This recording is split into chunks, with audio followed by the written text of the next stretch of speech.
এই ইবাদত অনুসরণ এবং আনুগত্যের ক্ষেত্রে তাগুত বোঝার আগে আমাদের সর্বপ্রথম যে বিষয়টা বুঝতে হবে সেটা হচ্ছে ইবাদতটা কি। আমরা অনেকেই আল্লাহ সুবহানাহু ওয়া তাআলার ইবাদত কি এটা আমরা জানি না। আমরা যদি বলি আপনাদের যে ইবাদত কাকে বলে, আপনারা বলবেন যে আমরা নামাজ পড়তে আসছি, আমরা রোজা রাখি, আমরা হজ করি, যাকাত দিই, দান করি, সদকা করি, এই সমস্ত কিছু মুষ্টিময় বিষয় এটা হচ্ছে ইবাদত। কিন্তু আসলে ইবাদত বলতে কি, পৃথিবীতে আমরা মানুষ জন্ম থেকে শুরু করে, আমাদের যখন থেকে জন্ম হয়েছে এই জন্ম থেকে শুরু করে মৃত্যুর পর্যন্ত, কবরে যাওয়ার আগ পর্যন্ত এই যে আমাদের যে জীবন বিধান, এই যে জীবন পরিচালনার কাঠামো, এই জীবন পরিচালনার কাঠামোগত যত দিক আছে, একটা মানুষ তার ছোটবেলা, যৌবনবেলা, বৈবাহিক জীবন, যত জীবন তার আছে, এই সমস্ত জীবনটা আল্লাহ সুবহানাহু ওয়া তাআলার দেয়া বিধান, আল্লাহ সুবহানাহু ওয়া তাআলার দেয়া আইন, আল্লাহ সুবহানাহু ওয়া তাআলার দেয়া শাসন, আল্লাহ সুবহানাহু ওয়া তাআলার ওহীদ আদেশ নিষেধ মেনে চলেই যখন আমরা এই আমাদের জীবনটা পরিসমাপ্তি করতে পারবো, এই জীবনটাকে আমরা বলছি যে আল্লাহ সুবহানাহু ওয়া তাআলার আনুগত্যশীল জীবন। তাহলে এই জীবনের মধ্যে নামাজ আছে, রোজা আছে, হজ আছে, যাকাত আছে, এটা হচ্ছে ব্যক্তি কেন্দ্রিক ইবাদত। কিন্তু সামাজিক যে ইবাদত গুলো আছে, সমাজের ভিতরে মুআমালাত, মুআশারাত, আলাপ আলাপচারিতা, আল্লাহ সুবহানাহু ওয়া তাআলার হুদুদ, কিসাস, শাসন, শিক্ষা, অর্থনীতি, পররাষ্ট্রনীতি, কূটনীতি, যত রকম বিষয় আছে, এই বিষয়গুলোতে আল্লাহ সুবহানাহু ওয়া তাআলার কাছে আত্মসমর্পণ করা, আল্লাহ সুবহানাহু ওয়া তাআলাকে একচ্ছত্র অধিপতি মেনে নেওয়া এবং আল্লাহ সুবহানাহু ওয়া তাআলার কাছে কায়মনো বাক্যে আত্মসমর্পণ করার নাম হচ্ছে ইবাদত। এই ইবাদত শব্দের অর্থ আমরা যদি বলি, আল্লাহ সুবহানাহু ওয়া তাআলা আরবি ভাষায় ইবাদতটাকে তিনটা শব্দে ব্যবহার করেছেন। আল্লাহ সুবহানাহু ওয়া তাআলা দাসত্ব ও গোলামি করার অর্থে ইবাদতটা ব্যবহার করেছেন। আনুগত্য ও আদেশ অনুবর্তিতা, আপনি যার আনুগত্য করবেন, যার আদেশটা মেনে চলবেন, তার ইবাদত আপনি করবেন। এবং পূজা ও উপাসনা, যার আরাধনা, পূজা, বিপদ আপদে পড়লে যাকে ডাকবেন, বিপদ আপদে পড়লে যখন আল্লাহ সুবহানাহু ওয়া তাআলার কাছে আপনি বলবেন যে আল্লাহ আমার বিপদ আপদ উদ্ধার করে দাও, তাহলে আল্লাহ সুবহানাহু ওয়া তাআলার ইবাদত করলেন। আর বিপদ আপদে পড়ে যদি আপনি অন্য কোনো কাউকে ডাকেন, অন্য কোনো মাজারে, অন্য কোনো ব্যক্তির কাছে, অন্য কোনো নেতার কাছে যে শেল্টার নেন, তাহলে আপনি তার ইবাদত করলেন। এই ইবাদত, এই দাসত্ব, এর পরিভাষিক আমরা সংক্ষেপে বলতে পারি যে আল্লাহ সুবহানাহু ওয়া তাআলা তার বান্দার জীবনের সকল ক্ষেত্রে, জীবনের ব্যক্তিগত পর্যায়ে, সামাজিক পর্যায়ে, যে মানুষের দুইটা জীবন আছে, এই সকল পর্যায়ে আল্লাহ সুবহানাহু ওয়া তাআলার দিয়া বিধি নিষেধ, আল্লাহ সুবহানাহু ওয়া তাআলার দিয়া ওহী, আল্লাহ রাসূল সাল্লাল্লাহু আলাইহি ওয়াসাল্লামের হাদিস অনুযায়ী একটা মানুষ যখন তার জীবন পরিচালনা করে, এটাকেই আমরা ইবাদত বলছি। আমরা আল্লাহ সুবহানাহু ওয়া তাআলার সামাজিক ইবাদত এবং ব্যক্তিগত ইবাদত, এই দুইটা ইবাদত মিলেই আমরা এটাকে ইবাদত বলছি। কিন্তু আমাদের সমাজের অবস্থা কি, আমরা ব্যক্তিগত ইবাদতটাকে ইবাদত মনে করি, কিন্তু সমাজে মানুষের সাথে চলাফেরা, মুআমালাত, মুআশারাত, আদান প্রদান, লেনদেন এবং সামাজিক বিচার আচার শৃঙ্খলা, সামাজিক অর্থনীতি, এই সমস্ত বিষয়গুলোতে আমরা ওহীর আদেশ নিষেধ মেনে চলি না। তাহলে আমরা ইবাদত আল্লাহ সুবহানাহু ওয়া তাআলার করছি, নামাজ, রোজা, হজ, যাকাত, যে ইবাদতটা আল্লাহ সুবহানাহু ওয়া তাআলা কোরআন দ্বারা সাব্যস্ত করেছেন, এই সামাজিক ইবাদতগুলো আল্লাহ সুবহানাহু ওয়া তাআলা কোরআন দ্বারা সাব্যস্ত করেছেন। তাহলে আমরা কোরআন দ্বারা সাব্যস্ত একটা ইবাদত মানলাম, আর কোরআন দ্বারা সাব্যস্ত আরেকটা ইবাদত মানলাম না, তাহলে কি আমরা আল্লাহ সুবহানাহু ওয়া তাআলার প্রকৃতপক্ষে ইবাদত করছি? করছি না, আমরা আমাদের খেয়াল খুশির অনুসরণ করছি। তাফসীরবিদরা, হাদিস বিশারদরা ইবাদতের একটা ব্যাপক অর্থ করেছেন। তারা বলেছেন যে ইবাদত হচ্ছে ব্যাপক অর্থবোধক শব্দ। আরবি আব ধাতুর মূল অর্থ হলো কোন ব্যক্তির প্রাধান্য ও কর্তৃত্ব স্বীকার করে নেওয়া। একটা ব্যক্তি আছে, এমন এক সত্তা আছে যার প্রাধান্য, যার কর্তৃত্ব, যার প্রতাপশালী, যিনি সকলকে শাস্তি দিতে পারেন, যিনি সকলের চাহিদা পূরণ করতে পারেন, যিনি সকলকে সৃষ্টি করেছেন এবং তাদের যাবতীয় যা কিছু দরকার সবকিছু দিয়ে পরিচালনা করছেন, সেই সত্তার কাছে নিজের কোনো ইচ্ছা আকাঙ্ক্ষা না রেখে আল্লাহ সুবহানাহু ওয়া তাআলার কাছেই শুধুমাত্র কেবলমাত্র একমাত্র আনুগত্য অনুসরণ করেই যখন আমরা নিজেদেরকে সাবমিশন করতে পারবো, উপস্থাপন করতে পারবো, তখনই আমরা মূলত আল্লাহ সুবহানাহু ওয়া তাআলার ইবাদত করলাম। একটা উদাহরণ দিলে আপনারা বুঝতে পারবেন। আমরা আল্লাহ সুবহানাহু ওয়া তাআলার ইবাদতের জন্য নামাজে আসছি। এই নামাজে যত রাকাত নামাজে আমরা পড়বো, সূরা ফাতিহা ছাড়া কি নামাজ হবে? সূরা ফাতিহা ছাড়া নামাজ হবে না। এই সূরা ফাতিহার একটা আয়াত আমরা পড়ি, ইয়্যাকা না'বুদু ওয়া ইয়্যাকা নাস্তাঈন। সূরা ফাতিহার 5 নম্বর যে আয়াত, আমরা কি বলছি? ইয়্যাকা না'বুদু, যে হে আল্লাহ, আমরা কেবলমাত্র আপনারই ইবাদত করি। আমরা কেবলমাত্র আপনারই বান্দা এবং আপনারই কাছে বা আপনার কাছেই আমরা ইবাদত গুলো পৌঁছাই। ওয়া ইয়্যাকা নাস্তাঈন, এবং আপনার কাছেই আমরা সাহায্য চাই। এই কথা দ্বারা আমরা আসলে কি বোঝাতে চাচ্ছি?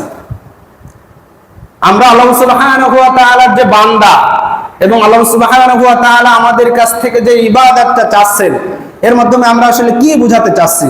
আমরা বোঝাতে চাচ্ছি এটা যে আল্লাহ সুবহানাহু ওয়া তাআলা আপনি আমাদেরকে সৃষ্টি করেছেন, আমাদেরকে পরিচালনা করেছেন, আমাদের গাইডলাইন হিসেবে একটা জীবন বিধান আপনি দিয়েছেন, আমাদের গাইডলাইন করার জন্য আপনি নবী রাসূল পাঠিয়েছেন। এই যে আপনি আমাদেরকে এত নিয়ামত দিলেন, এই নিয়ামতের শুকরিয়া আদায় স্বরূপ আমরা শুধুমাত্র কেবলমাত্র তোমার ইবাদত করব। এই যে আমাদেরকে আল্লাহ সুবহানাহু ওয়া তাআলা সৃষ্টি করলেন, এত পরিচালনা করলেন, সবকিছু দিলেন, হিদায়াতের পথ দেখালেন, জান্নাতের রাস্তা দেখালেন, শয়তানের কুমন্ত্রণা থেকে আমাদেরকে বেঁচে থাকার পথ বাতলে দিলেন। এই যে এত কিছু আমাদের উপরে নিয়ামত করলেন, ইহসান করলেন, আর আমরা তার বদৌলতে কি বলছি? আমরা বলছি ইয়্যাকা না'বুদু, একমাত্র শুধুমাত্র কেবলমাত্র আমরা তোমার ইবাদত করি, অন্য কারো ইবাদত আমরা করি না। তারপর আমরা ইয়্যাকা নাস্তাঈন দ্বারা কি বুঝাতে চাচ্ছি?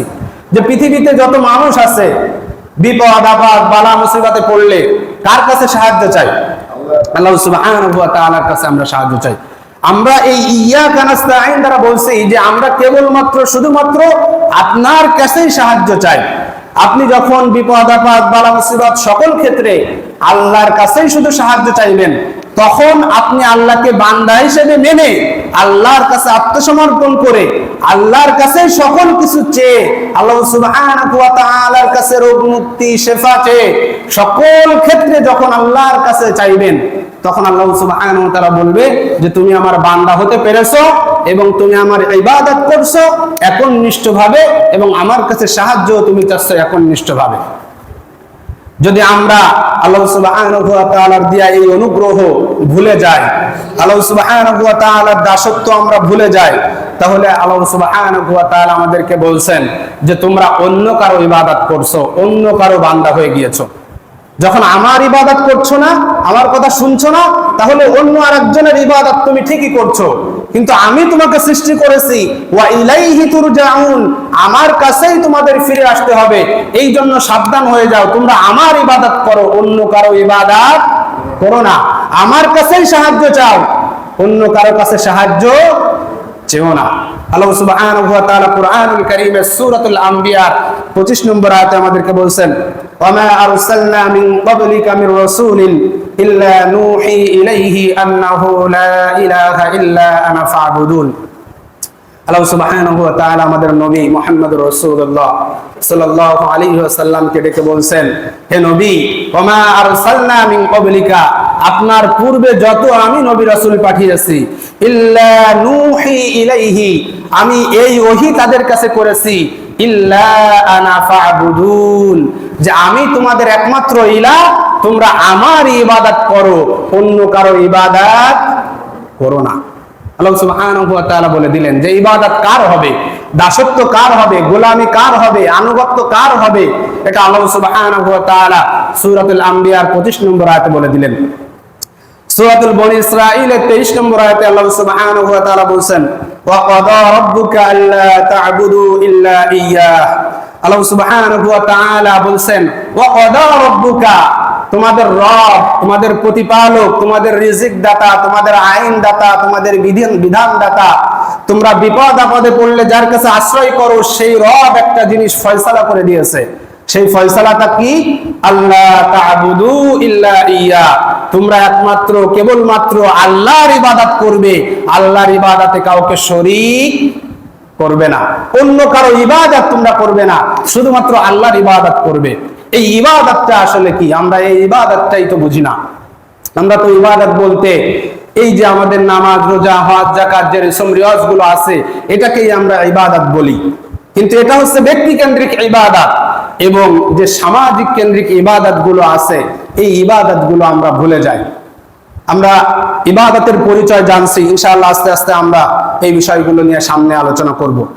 আল্লাহ সুবহানাহু ওয়া তাআলা মানব সৃষ্টির উদ্দেশ্য সম্পর্কে আলোচনা করতে যে সূরাতুল জারিয়াতের 56 নম্বর আয়াতে বলেছেন, ওয়া মা খালাকতুল জিন্না ওয়াল ইনসা ইল্লা লিয়াবুদুন, আমি মানুষ এবং জিন তাদেরকে সৃষ্টি করেছি শুধুমাত্র কেবলমাত্র একমাত্র আল্লাহ সুবহানাহু ওয়া তাআলা বলছেন আমার ইবাদত করার জন্য, অন্য কোনো কিছু করার জন্য না।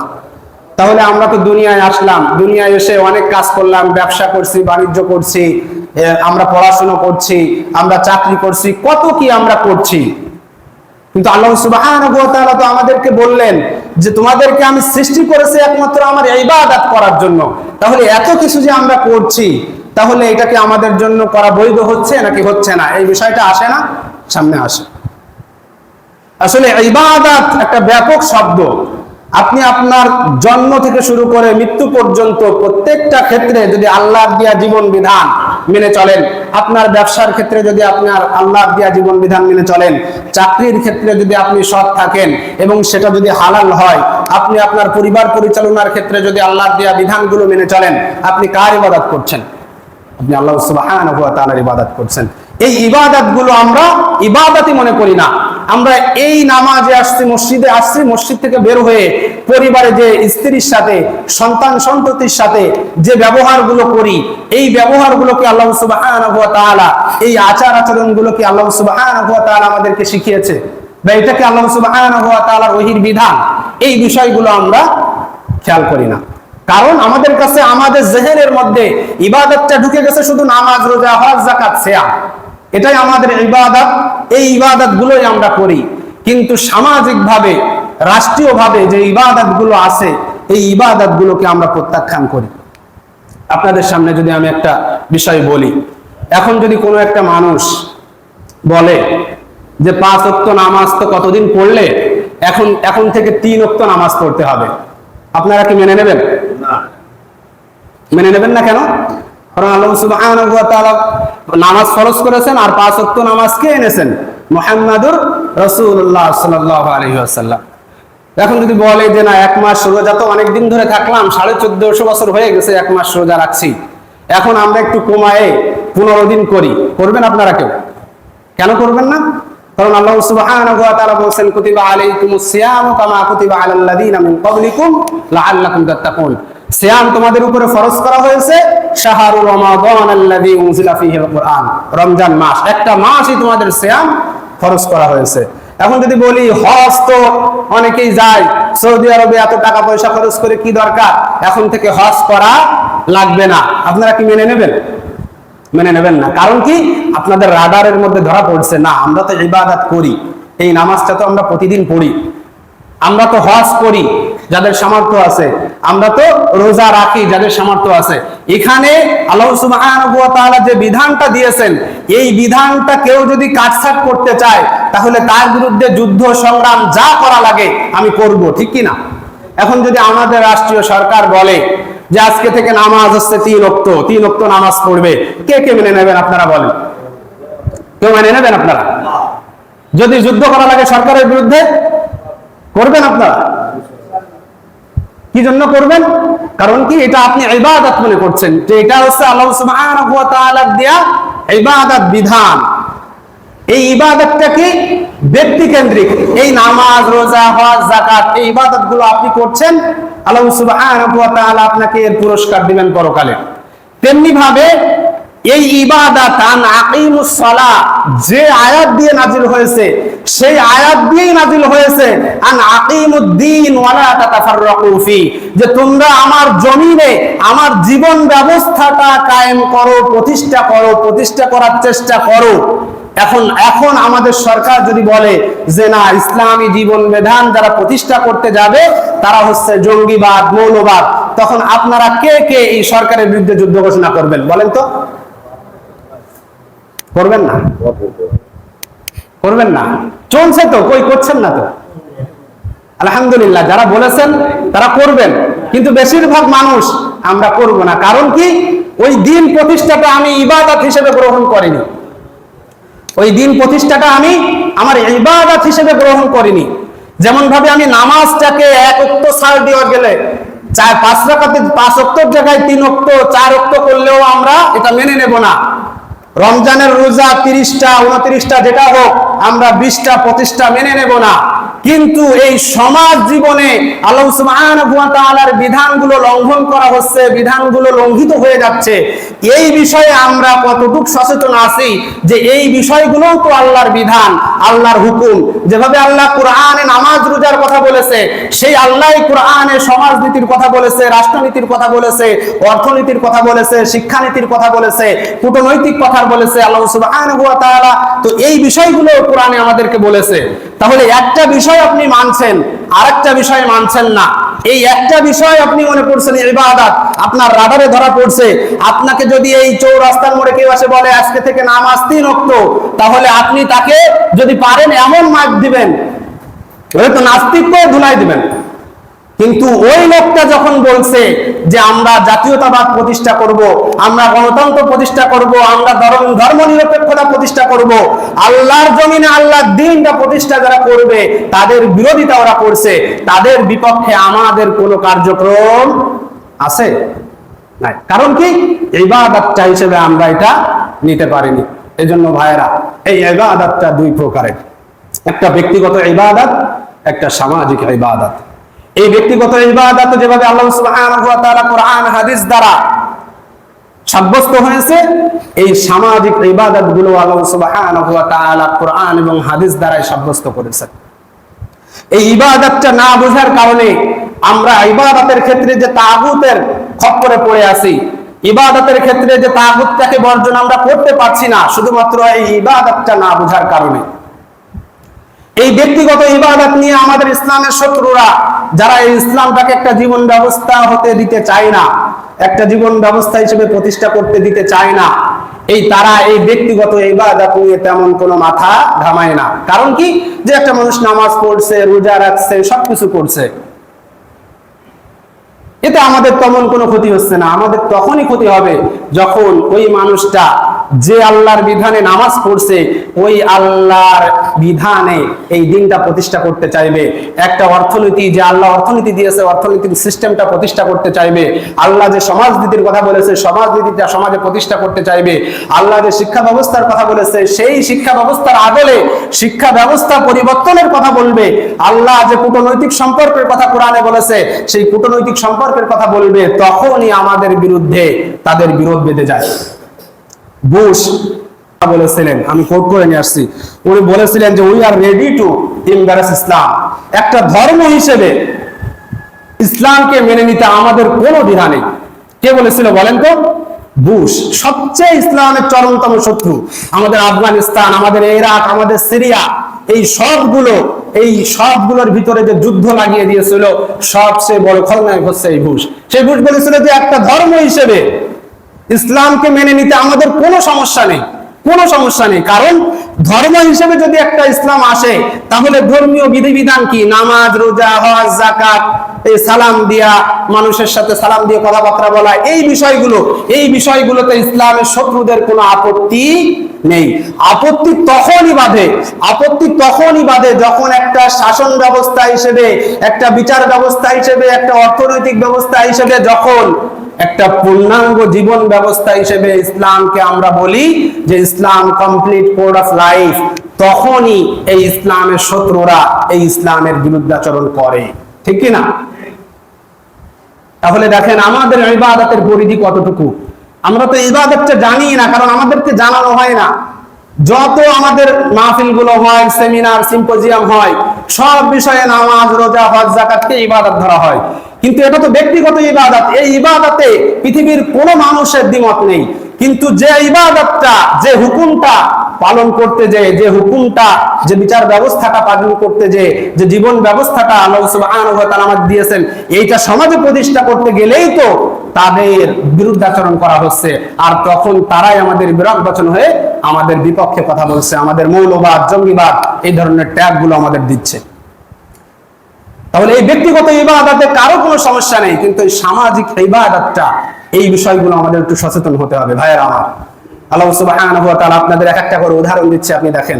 আল্লাহ সুবহানাহু ওয়া তাআলা কোরআনুল কারীমে বলছেন, কুতিবা আলাইকুমুস সিয়ামু কামা কুতিবা আলাল লাযিনা মিন ক্বাবলিকুম। অর্থের দিকে একটু তাকান, একটু মনোযোগ দেন। আল্লাহ সুবহানাহু ওয়া তাআলা বলছেন, কুতিবা, ফরজ করা হয়েছে, আলাইকুমুস সিয়াম, তোমাদের উপরে সিয়াম। তোমাদের উপরে কি ফরজ করা হয়েছে? সিয়াম ফরজ করা হয়েছে। এই একই আয়াত দিয়ে কোরআনে আল্লাহ সুবহানাহু ওয়া তাআলা বলেন, কুতিবা আলাইকুমুল কিতাল, তোমাদের উপরে জিহাদ ফরজ করা হয়েছে। কি ফরজ করা হয়েছে? জিহাদ ফরজ করা হয়েছে। কোরআনুল কারীমের একই শব্দ দিয়ে ফরজ করা বিধান, আপনি যেভাবে সিয়ামটা, রোজাটাকে মেনে নিচ্ছেন, ওই একই আয়াত দিয়ে, একই শব্দ দিয়ে যখন জিহাদটা ফরজ করেছেন, আপনি এটাকে কি বলছেন? জঙ্গিবাদ, উগ্রবাদ। তাহলে একটা ইবাদত আপনি মেনে নিচ্ছেন, আল্লাহ সুবহানাহু ওয়া তাআলার কোরআনের একটা বিধান আপনি মেনে নিচ্ছেন, আর একটা বিধানকে কি করছেন? শুধু প্রত্যাখ্যান করছেন না, তাকে অপবাদ দেওয়ার জন্য যত রকম শব্দ আছে, এই পাশ্চাত্যদের শিখিয়ে দিয়া, আমেরিকা, ব্রিটেন, ফ্রান্স, ওদের শিখিয়ে দিয়া শব্দগুলো আমরা তাদের বিরুদ্ধে দিচ্ছি। এখন হ্যাঁ বলতে পারেন, জিহাদ কি আমরা সকলেই করব? না, জিহাদের তো স্তর আছে। আপনি সমাজের মধ্যে একটা অন্যায় হচ্ছে, আপনি নামাজ পড়ছেন, দেখছেন যে একটা অন্যায় হচ্ছে, এটা আপনি প্রতিহত করতে পারবেন, সেই ক্ষমতা আল্লাহ আপনাকে দিয়েছে। আপনি মুখ দিয়ে কথাটা বলতে পারবেন, সেই ক্ষমতা আল্লাহ সুবহানাহু ওয়া তাআলা আপনাকে দিয়েছেন। কিন্তু আপনি সেখানে বিরোধিতা করলেন না। আপনি নামাজটাকে নিলেন ইবাদত হিসেবে, রোজাটাকে নিলেন ইবাদত হিসেবে, কিন্তু ওটাকে আপনি ইবাদত হিসেবে নিলেন না। তাহলে কি ইবাদত পূর্ণাঙ্গ হলো? কথা বলেন, ইবাদতটা পূর্ণাঙ্গ হলো না। আমার কথা বুঝতে পারছেন? আমি সহজ ভাষায় বলছি আপনাদের। একই শব্দ দিয়ে আল্লাহ যে বিধান ফরজ করেছে, আর একটা বিধান জিহাদ ফরজ করেছে, সেটা আমরা বলছি না। জিহাদ করতে হবে কাদের বিরুদ্ধে? মুসলিমদের বিরুদ্ধে নাকি অমুসলিমদের বিরুদ্ধে? কাফের মুশরিকদের বিরুদ্ধে, যারা ইসলামের বিরুদ্ধে যুদ্ধ ঘোষণা করেছে তাদের বিরুদ্ধে, নাকি মুসলিমদের বিরুদ্ধে?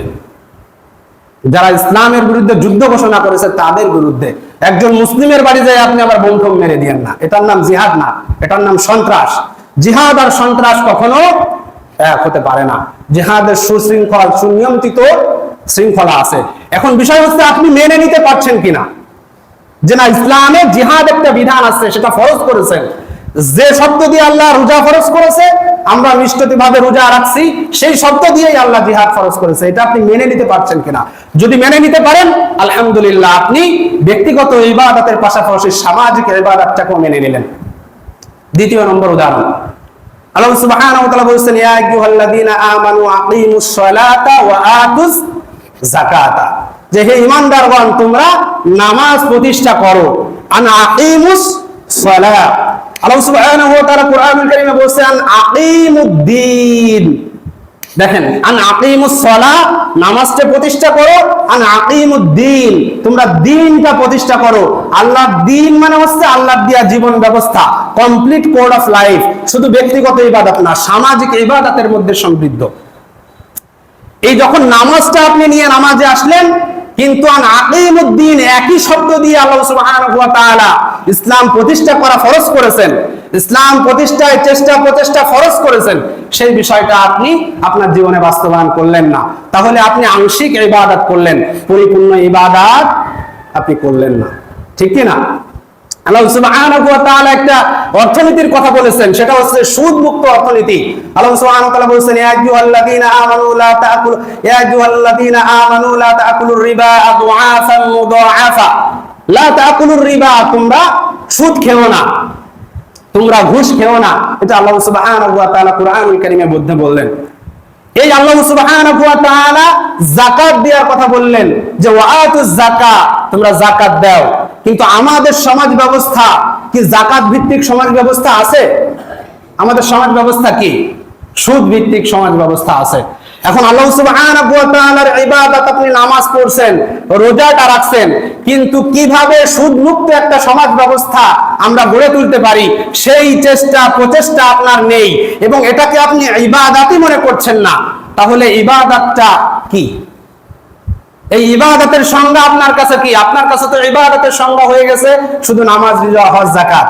কিন্তু এই যে সামাজিক ইবাদতগুলো, যে ইবাদতগুলো আল্লাহ সুবহানাহু ওয়া তাআলা স্তরে স্তরে নবীকে দিয়ে শিখিয়েছেন কিভাবে সুদ মুক্ত হতে হবে, কিভাবে ঘুষ মুক্ত হতে হবে, এই বিষয়গুলো তো আপনি মানলেন না।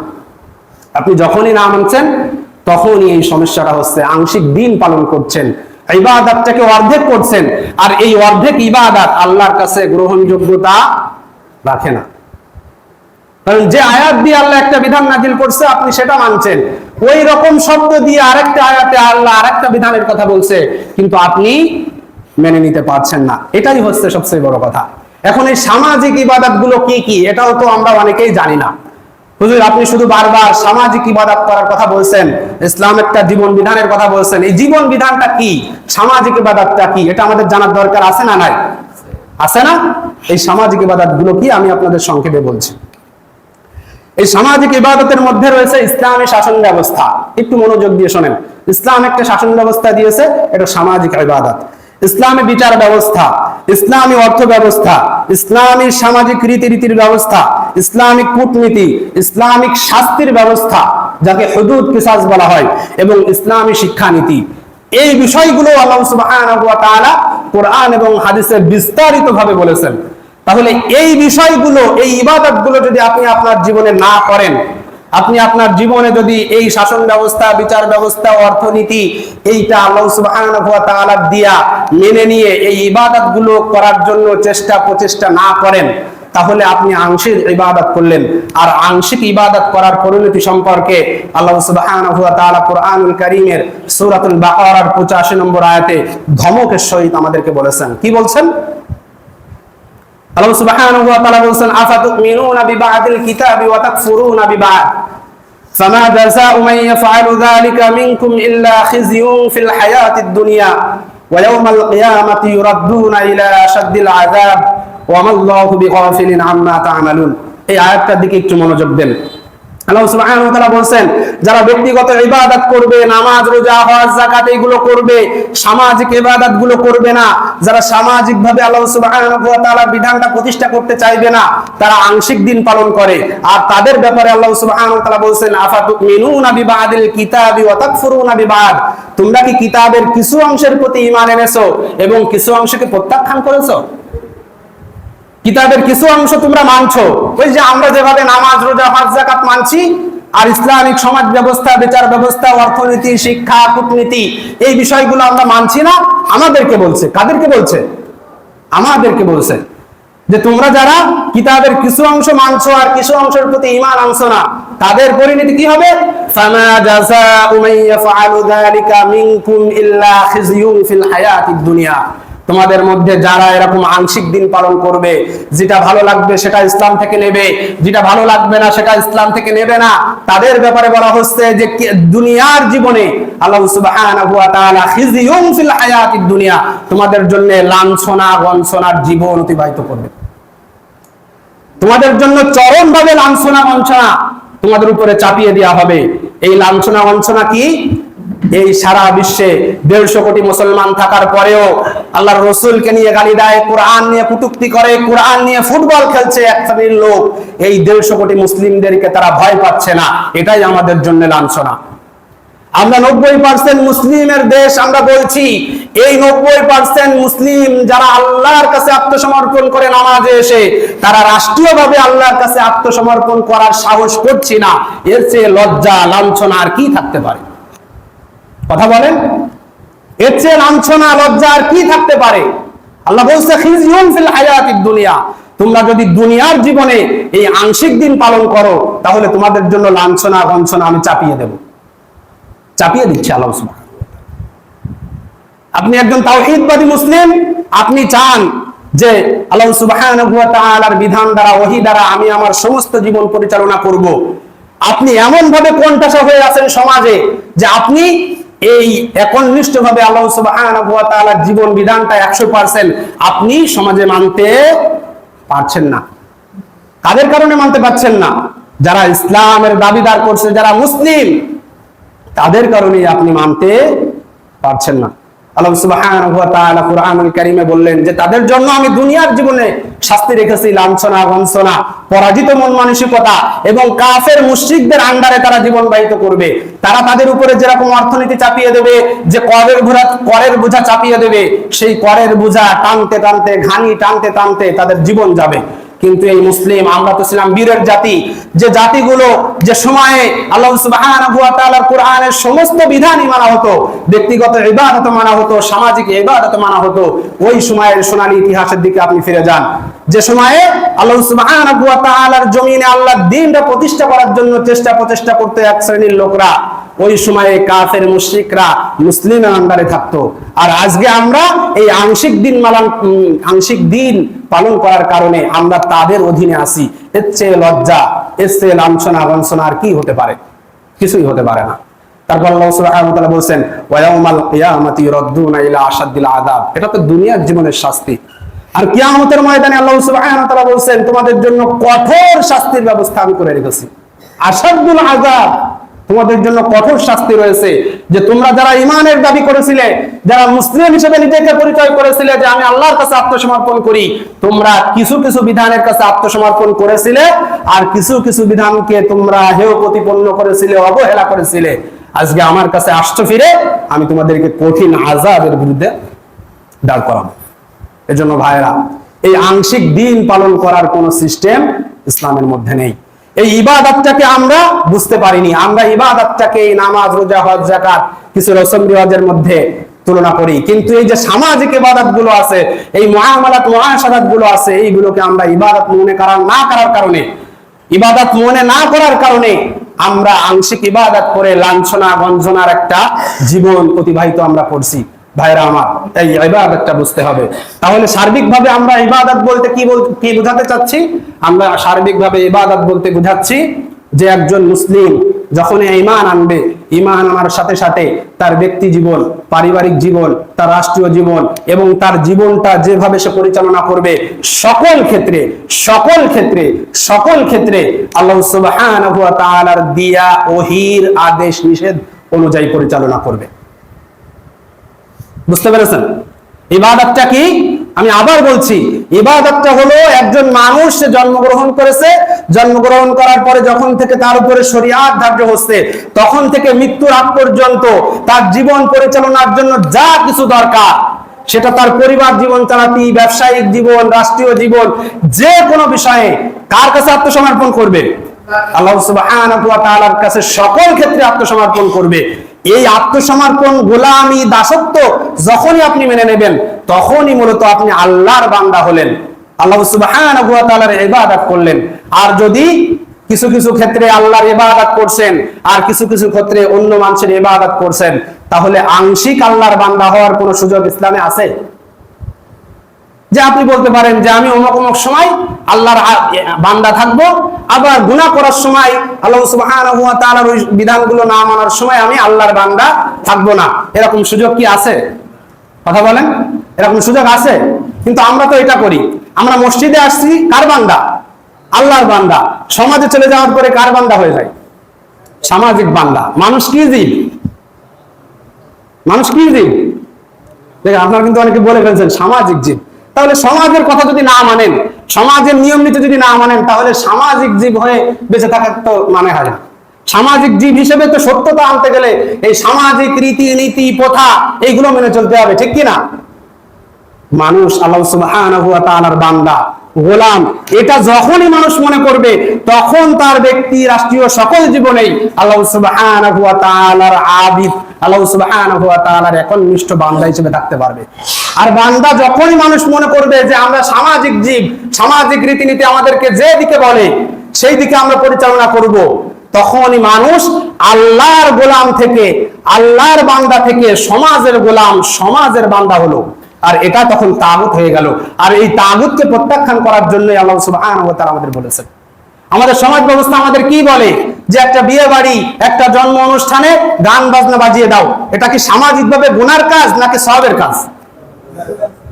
সামাজিকভাবে কিসের কাজ? আমি ইসলামিকভাবে বলিনি, সামাজিকভাবে সওয়াবের কাজ। চমৎকার বলেছেন। কারণ সওয়াবের কাজ না হলে তো আপনি বাধা দিতেন, সওয়াবের কাজ না হলে তো আপনার মনের ভিতরে আসতো যে না, এটা করা যাবে না, কারণ এটা তো নরমালাইজড হয়ে গেছে।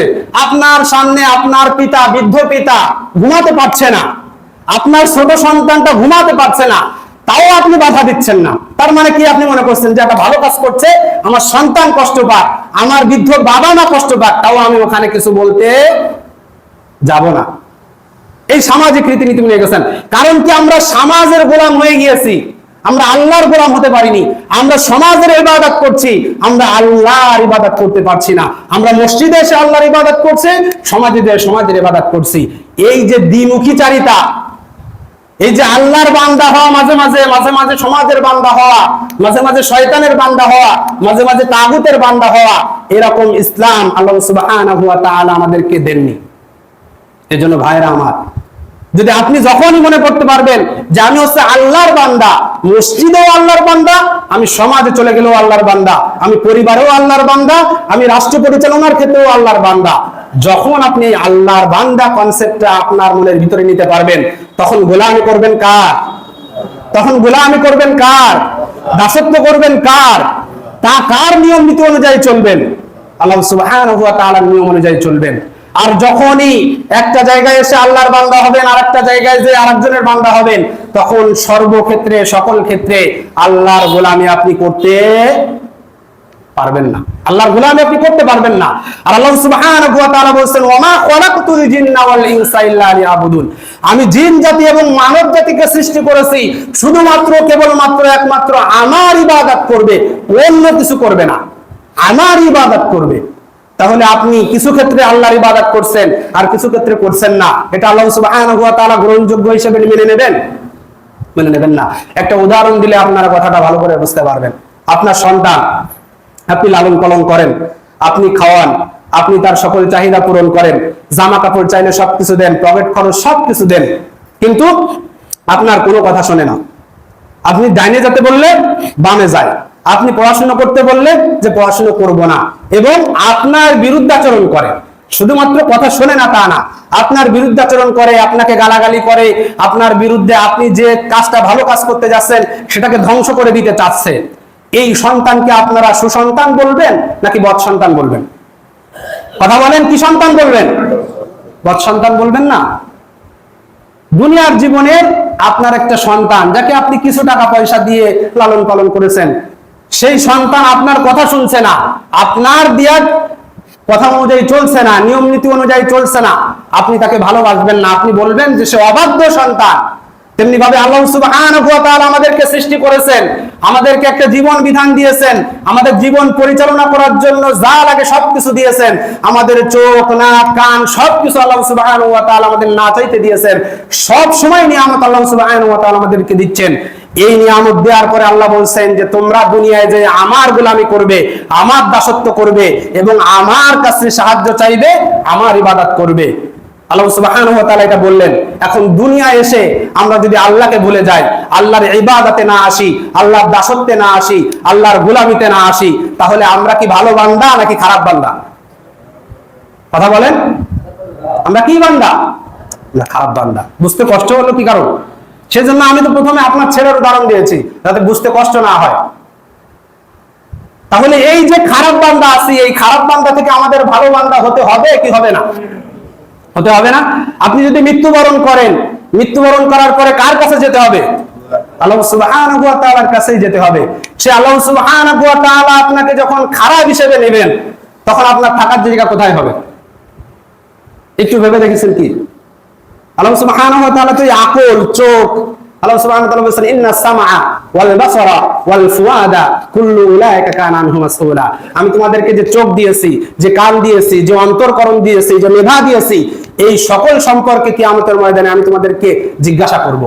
কুল্লু উলাইকা আনহু মাসউলা, প্রত্যেকটা বিষয় সম্পর্কে আমি জিজ্ঞাসা করব যে তুমি আকল দিয়ে এটা ভেবেছিলে কিনা যে তুমি কোথায় ছিলে, তোমার অস্তিত্ব কোথায় ছিল, তোমাকে কিভাবে দুনিয়া আনা হলো, এই দুনিয়ায় এনে তোমাকে কি কাজ দেওয়া হয়েছিল আর কি কাজ তুমি করছো, এই দুনিয়ার পরে যখন শেষ হয়ে যাবে তুমি কার কাছে যাবে, এটা তুমি একটু ভাবনি, এটা তুমি একটু ভাবনি। তারপর আল্লাহ সুবহানাহু ওয়া তাআলা বলবে তোমাদেরকে অন্তরকরণ দিয়েছিলাম, তোমাদেরকে চোখ দিয়েছিলাম, এই চোখ দিয়ে কোরআন তুমি পড়োনি, এই চোখ দিয়ে কোরআন পড়ে তুমি আল্লাহ সুবহানাহু ওয়া তাআলার ইবাদত গুলো করোনি, আল্লাহ সুবহানাহু ওয়া তাআলার দেয়া জীবন ব্যবস্থা এটা প্রতিষ্ঠা করার প্রতিষ্ঠা করোনি, যারা প্রতিষ্ঠা করতে চেয়েছিল তাদের বিরোধিতা করেছিলে। এই যে বিষয়গুলো যখন আল্লাহ সুবহানাহু ওয়া তাআলার সামনে আপনার জবাবদিহি করতে হবে, তখন আপনার অবস্থা কি হবে ভাইরা? কি হবে আপনার অবস্থা? আপনি তো আপনার নফসকে, নিজের নফসটাকে, যেটাকে খাইয়ে পুলিয়ে পুষিয়ে আপনি বড় করছেন, এই ভিতরে থাকা নফসকে আপনি এই নফসের গোলামি করছেন, নফসকে আল্লাহর আসনে বসিয়ে দিয়েছেন। আল্লাহ সুবহানাহু ওয়া তাআলা সূরাতুল জাসিয়া 23 নম্বর আয়াতে বলেন, আফারাআইতা মান ইত্তাখাযা ইলাহাহু হাওয়াহু ওয়া আদাল্লাহু আল্লাহু আলা ইলমিহি ওয়া খাতামা আলা সামঈহি ওয়া কলবিহি। আল্লাহ সুবহানাহু ওয়া তাআলা বলেন যে তুমি কি ওই মানুষদের প্রতি খেয়াল করেছো যারা নিজেদের নফসকে তাদের ইলাহ রূপে গ্রহণ করেছে, তাদের নফস তাদের যা বলে তারা তাই করছে, তাদের নফস বলছে নামাজে যেও না, তারা যাচ্ছে না, তাদের নফস বলছে আল্লাহর গোলামি করো না, তারা করছে না, এই নফস যা বলছে সেই দিকে যাচ্ছে। এই নফস আমাদের গোলাম, আমাদের মুনিব হয়ে গেছে, আমাদের নফস আমাদেরকে পরিচালনা করছে। ভাইরা আমার, একটা উদাহরণ দিয়ে আমি আমার আলোচনা শেষ করব। একজন অমুসলিম হিন্দু, তাকে আল্লাহ সৃষ্টি করেছেন, একজন মুসলিমকেও আল্লাহ সুবহানাহু ওয়া তাআলা সৃষ্টি করেছেন। একজন হিন্দু, আল্লাহ সুবহানাহু ওয়া তাআলা তাকে চোখ, নাক, কান সব নিয়ামত দিয়েছেন। একজন মুসলিমকেও চোখ, কান, নাক, নিয়ামত সবকিছু দিয়েছেন। একজন হিন্দু, তার সামনেও কোরআনুল কারীমটা আছে। একজন মুসলিম, তার সামনেও কোরআনুল কারীমটা আছে। একজন হিন্দুর কাছেও আমাদের রাসূল আসছে, একজন মুসলিমের কাছেও আমাদের রাসূল আসছে। একটু মনোযোগ দেন। এখন একজন হিন্দু নামধারী দিলীপ নাম করে, আর একজন আব্দুল্লাহ নাম করে একটা লোক দোকানে বসে আছে। যে আব্দুল্লাহ, সে আল্লাহ সুবহানাহু ওয়া তাআলার প্রতি ঈমান এনেছে, বলছে আমি মুসলিম। সে আল্লাহ সুবহানাহু ওয়া তাআলার পরকালে বিশ্বাস করেছে, বলছে আমি মুসলিম। সে আল্লাহ সুবহানাহু ওয়া তাআলার জান্নাত জাহান্নামে বিশ্বাস করেছে, সে বলছে আমি মুসলিম। আর একজন দিলীপ, যার নাম, সে বলছে না, আমি এক আল্লাহকে বিশ্বাস করি না, আমি আল্লাহর সাথে শরীক করি, আমি দেবদেবীর মূর্তি পূজা করি। সে তো মুশরিক, সে তো আল্লাহ সুবহানাহু ওয়া তাআলাকে অস্বীকার করেছে। এখন আপনারা দুইজন একসাথে বসে চা খাচ্ছেন, কি খাচ্ছেন? চা খাচ্ছেন। তখন মাইক থেকে আল্লাহ সুবহানাহু ওয়া তাআলার ঘোষণা গেছে, হাইয়া আলাস সালাহ, হাইয়া আলাস সালাহ, নামাজের দিকে এসো। হাইয়া আলাল ফালাহ, হাইয়া আলাল ফালাহ, নামাজের দিকে এসো, নামাজের দিকে আসলেই কল্যাণ হবে, তোমরা কল্যাণের দিকে এসো। এই আওয়াজটা দিলীপের কানেও গেছে, আব্দুল্লাহর কানেও গেছে। এখন আব্দুল্লাহ আল্লাহকে বিশ্বাস করে, সে আল্লাহকে বিশ্বাস করে যে আল্লাহ বলছে নামাজে এসো, যে আল্লাহ বললে নামাজে আসলে কল্যাণ হবে। এখন ওই দিলীপ আর আব্দুল্লাহর ভিতরে পার্থক্য তখন নির্ণয় হয়ে যাবে যে কে ঈমানদার আর কে আল্লাহর প্রতি বিশ্বাস করেছে আর কে করেনি। যদি আব্দুল্লাহ নামাজে চলে আসে তাহলে আব্দুল্লাহ ঈমানদার, আর যদি দিলীপ আর আব্দুল্লাহ বসে গল্প করতেই থাকে, নামাজের রক্ত চলে যায়, তাহলে ওই দিলীপ আর আব্দুল্লাহর মধ্যে কোনো পার্থক্য আছে? কথা বলেন, আছে? কথা বুঝতে পারেননি? কথা কি ক্লিয়ার? কোনো ভেজাল আছে? তারপর আর একটা সুন্দর উদাহরণ। এই দিলীপ আর আব্দুল্লাহ একসাথে বসে গল্প করছে, এই দিলীপ আর আব্দুল্লাহ একসাথে বসে গল্প করছে। গল্প করার সময় আল্লাহ সুবহানাহু ওয়া তাআলা দেয়া বিধানের কথা আসছে। দিলীপ বলছে না, আমরা সেকুলার রাষ্ট্র, ধর্মনিরপেক্ষ রাষ্ট্র, গণতান্ত্রিক রাষ্ট্র, যেটা আমাদেরকে পাশ্চাত্য সভ্যতা শিখিয়ে দিয়েছে, যেটা আমাদের উপরে চাপিয়ে দেওয়া হয়েছে। এবং আমি বলেছিলাম এর অসারতা কি, গত সপ্তাহে আলোচনা। বিধানগতভাবে তাগুত, এই তাগুতের অসারতা কি, এটা আমি গত সপ্তাহে আলোচনা করেছিলাম, আজকে আর সেই কথা বলবো না। এখন এটা যখন আসছে আন আকিমুদ্দিন, তখন আব্দুল্লাহ বলছে না, ঠিকই বলেছো তুমি, যে আল্লাহ সুবহানাহু ওয়া তাআলার নামাজ কালাম সবকিছু পড়বো, কিন্তু সামাজিক যে ইবাদত গুলো হয়েছে এটাই আমি করব না। আর দিলীপও বলছে না, এটা আমি তো করবোই না, আমি তো আল্লাহকে অস্বীকারই করি। তাহলে এই দিলীপ আর এই আব্দুল্লাহর মধ্যে কোনো পার্থক্য আছে? যদি আব্দুল্লাহ বলতো না, কোরআনে আল্লাহ আমাকে এই দিন প্রতিষ্ঠা করার কথা বলেছে, এই সমাজে সমাজনীতি অর্থনীতির কথা বলেছেন যে তোমরা প্রচেষ্টা করো, তখনই আমরা এই দিলীপ আর আব্দুল্লাহর ভিতরে একটা পার্থক্য হয়ে যাব। এজন্য ভাইয়েরা, আপনি কখনো মনে করবেন না যে আপনি মুসলিমের ঘরে জন্মগ্রহণ বলে আপনি জান্নাতের গ্যারান্টি, জান্নাতের টিকিট পেয়ে গেছেন। কখনো মনে করবেন না। আপনি কখনো মনে করবেন না যে আপনি মুসলিম ঘরে জন্মগ্রহণ করেছেন বলে আপনি মুসলিম হিসেবে মৃত্যুবরণ করবেন, এটা বলবেন না। সূরাতুল আলী ইমরানের 103 নম্বর আয়াতে বলছেন, ওয়ালা তামুতুন্না ইল্লা ওয়া আনতুম মুসলিমুন, আর তোমরা মুসলিম না হয়ে মৃত্যুবরণ করো না। কাদেরকে বলছেন? ঈমানদারদেরকে ডাক দিয়ে বলছেন, ইয়া আইয়ুহাল্লাযীনা আমানু, হে ঈমানদারগণ, তোমরা মুসলিম না হয়ে মৃত্যুবরণ করো না। সূরাতুল আলী ইমরানের 103 নম্বর আয়াতটা ভাষায় যে দেখেন। এজন্য আপনি মনে করবেন না যে আপনি বংশীয়ভাবে ইসলামী ঘরে জন্মগ্রহণ করেছেন, আপনার মৃত্যুটাও ইসলাম। আপনাকে মুসলিম হতে হবে, আল্লাহর কাছে আত্মসমর্পণ আপনাকে করতে হবে, আল্লাহর দাসত্ব ব্যক্তি জীবনে, সমাজ জীবনে, রাষ্ট্র জীবনে প্রতিষ্ঠা আপনার করতে হবে। যদি আপনি করতে না পারেন তাহলে আপনি আল্লাহর ইবাদত করলেন না। ওই একটা হিন্দুর সাথে আপনার পার্থক্য তখনই হবে যখনই আপনি আল্লাহর বান্দা হিসেবে মসজিদে আসবেন, আবার সেই আল্লাহর বান্দা হিসেবে মসজিদের বাইরে যে সমাজে ইসলামটা প্রতিষ্ঠা করতে চাবেন, তখনই আপনি আল্লাহর বান্দা হিসেবে আব্দুল্লাহ হবেন। আর যখন আপনি চাইবেন না, তখন ওই দিলেই পার আপনার মধ্যে কোনো পার্থক্য নেই। ভাইরা আমার, নামাজ আপনাদের কাছ থেকে বেশি কিছু চায় না। আপনাদের কাছ থেকে হয়তো 20টা মিনিট সময় চায়। 5 ওয়াক্ত নামাজে 20 মিনিট যদি ধরেন, 5 20 100 মিনিট। 24 ঘন্টায় কত মিনিট? 24 ঘন্টায় কত মিনিট? 24 গুণ 60 দিয়ে দেখেন, আপনারা দিয়ে দেখেন, আমার হিসাব জানা নেই কত মিনিট। আর 100 মিনিট আপনার কাছে চাচ্ছে। 15 মিনিট ধরলাম, সুন্নাত আপনি পড়লেন না, মনে করেন সুন্নাত আপনি পড়লেন না, 15 মিনিট। এই 15 মিনিট করে 5 15 75 মিনিট। এই 75 মিনিট আল্লাহ সুবহানাহু ওয়া তাআলা আপনার কাছ থেকে চাচ্ছে। আল্লাহ সুবহানাহু ওয়া তাআলা আপনাকে বলছে যে আমার গোলাম, তুমি ঈমানের দাবি করেছো, এই নামাজে যদি তুমি না আসো তাহলে একজন হিন্দু, একজন বেদিন আর তোমার মধ্যে কোনো পার্থক্য নেই। কিন্তু আমরা মরে যাওয়ার সময় একজন বেনামাজিকেও বলি যে আমরা আল্লাহর নামে রসুলের দলে শুয়ে আসলাম, একজন নামাজিকেও আমরা বলি আল্লাহর নামে রসুলের দলে শুয়ে আসলাম। একজন বেনামাজিকে যখন আমরা এটা বলছি, তখন ফেরেশতারা আমাদের জন্য বদদুয়া করছে যে তুমি তাকে বলছো, তুমি তো জানতে যে আল্লাহ সুবহানাহু ওয়া তাআলার আনুগত্য সে করতো না, সে ঈমানের দাবিতে সত্যবাদী ছিল না, তারপরে তুমি আল্লাহর নামে রসুলের দলে দলে থুলে কি করে? এই সমস্ত হুজুর মৌলবী আমাদেরকে বলবে, তুই আয় আগে আমার কাছে, তোরে আমি সাইজ করব। এজন্য ভাইরা, আমরা যতই বলে আসি, কিন্তু আল্লাহ সুবহানাহু ওয়া তাআলার আনুগত্য যদি আপনি না করেন, আল্লাহর আবেদ যদি না হন, গোলাম না হন, তাহলে আপনি তাগুতের গোলাম হয়ে যাবেন। আর এই তাগুত থেকে পরিত্রাণ করা, এই তাগুতকে প্রত্যাখ্যান করার কথা আল্লাহ সুবহানাহু ওয়া তাআলা বলেছেন। যতটুকু আলোচনা করলাম, আমি আপনাদেরকে বোঝাতে চেয়েছিলাম যে আল্লাহ সুবহানাহু ওয়া তাআলার ইবাদত ব্যক্তিগত এবং সামাজিক দুই ক্ষেত্রেই করতে হবে। আংশিক দিন পালন করলে এটা আল্লাহ গ্রহণ করবেন না। দ্বিতীয় কথা বুঝাইছি আপনাদের যে আল্লাহ সুবহানাহু ওয়া তাআলা যে শব্দ দ্বারা নামাজের কথা বলেছেন, সেই শব্দ দ্বারা দিন প্রতিষ্ঠা করার কথা বলেছেন। যে শব্দ দ্বারা আল্লাহ সুবহানাহু ওয়া তাআলা রোজা ফরজ হওয়ার কথা বলেছেন, সেই শব্দ দ্বারা জিহাদ ফরজ হওয়ার কথা বলেছেন। এই সবগুলোই আমাদের মেনে নিতে হবে। যদি মেনে না নিতে পারি, তাহলে আল্লাহ সুবহানাহু ওয়া তাআলার আবেদ বান্দা হিসেবে আমরা গ্রহণযোগ্য হব না। আল্লাহ সুবহানাহু ওয়া তাআলা আমাদেরকে তার বান্দা হিসেবে কবুল আর মঞ্জুর করুক।